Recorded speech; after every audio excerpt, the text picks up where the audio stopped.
T20 ലോകകപ്പിൽ മൂന്നാം കിരീടം ലക്ഷ്യമിട്ട് ഇന്ത്യ അല്പസമയത്തിനകം ന്യൂസിലാൻഡിനെ നേരിടും.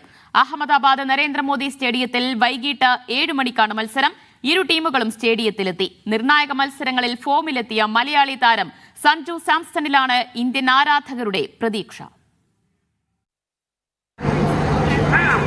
അഹമ്മദാബാദിൽ ആവേശക്കടൽ ഇളകിയിരിക്കുകയാണ്.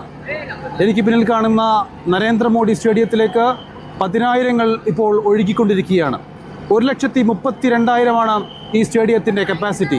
അത് നിറഞ്ഞു കവിയുമെന്ന് ഈ ദൃശ്യങ്ങൾ തെളിയിക്കുന്നുണ്ട്. അതായത് ഇന്ത്യ ന്യൂസിലാൻഡ് സ്വപ്ന ഫൈനലിൽ ഇന്ത്യ വിജയിക്കുമെന്നുള്ള വലിയ പ്രതീക്ഷയിൽ രാജ്യമൊട്ടാകെയുള്ള ആളുകൾ, അവിടെ നിന്ന് രാജ്യത്തിന് പുറത്തു നിന്നുമുള്ള നിരവധി ആളുകൾ ഇപ്പോഴും ഇങ്ങോട്ടേക്ക് എത്തിക്കൊണ്ടിരിക്കുകയാണ്. അതായത് വലിയ പ്രതീക്ഷയിലാണ് ഈ മാച്ച് കാണുന്നതിന് വേണ്ടി ആളുകൾ എത്തിക്കൊണ്ടിരിക്കുന്നത്. ഇരു ടീമുകളും ഗ്രൗണ്ടിൽ എത്തിയിട്ടുണ്ട്. അവർ വാമപ്പ് ചെയ്തുകൊണ്ടിരിക്കുകയാണ്. ഇപ്പോൾ അല്പസമയത്തിനകം തന്നെ മറ്റ് നടപടികളിലേക്ക് നീങ്ങും. 6:30 മണിക്ക് ടോസ് ഇടും. പിന്നീട് 7 മണിക്കാണ് കളി ആരംഭിക്കുക.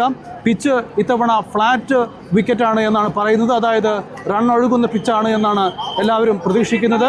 സാധാരണയുള്ള ഒരു സ്ലോ പിച്ച് ആയിരിക്കില്ല ഇന്നത്തേത് എന്നുള്ള പ്രതീക്ഷയിലാണ് ഇന്ത്യയും ന്യൂസിലാൻഡിൻ്റെയും ക്യാപ്റ്റന്മാർ അറിയിച്ചിട്ടുള്ളത്. അതുകൊണ്ട് തന്നെ നല്ല റൺ ഒഴുകുന്ന കടുത്തൊരു മത്സരമായിരിക്കും ഇന്നുണ്ടാക്കുക എന്നാണ് എല്ലാവരും പ്രതീക്ഷിക്കുന്നത്. ഏതായാലും ഇരു ടീമുകളും വലിയ സ്വപ്നങ്ങളുമായാണ് ഇന്ന് കളത്തിലിറങ്ങുന്നത്.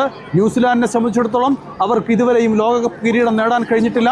ആ ഒരു ദാരിദ്ര്യം ഇത്തവണ തീർക്കാൻ കഴിയുമെന്ന പ്രതീക്ഷയിലാണ് അവരുള്ളത്. സൂര്യകുമാർ യാദവിൻ്റെ നേതൃത്വത്തിൽ ഒരു ലോകകപ്പ് കിരീടം എന്നുള്ളതാണ് ഇന്ത്യ ലക്ഷ്യമിടുന്നത്. കഴിഞ്ഞ തവണ നേടിയ ലോകകപ്പ് നിലനിർത്തുക എന്നുള്ള വലിയ പ്രയത്നമാണ് ഇവർ നടത്തിയിട്ടുള്ളത്. ആ പ്രയത്നത്തിന് ഫലമുണ്ടാകുമെന്നാണ് പ്രതീക്ഷ.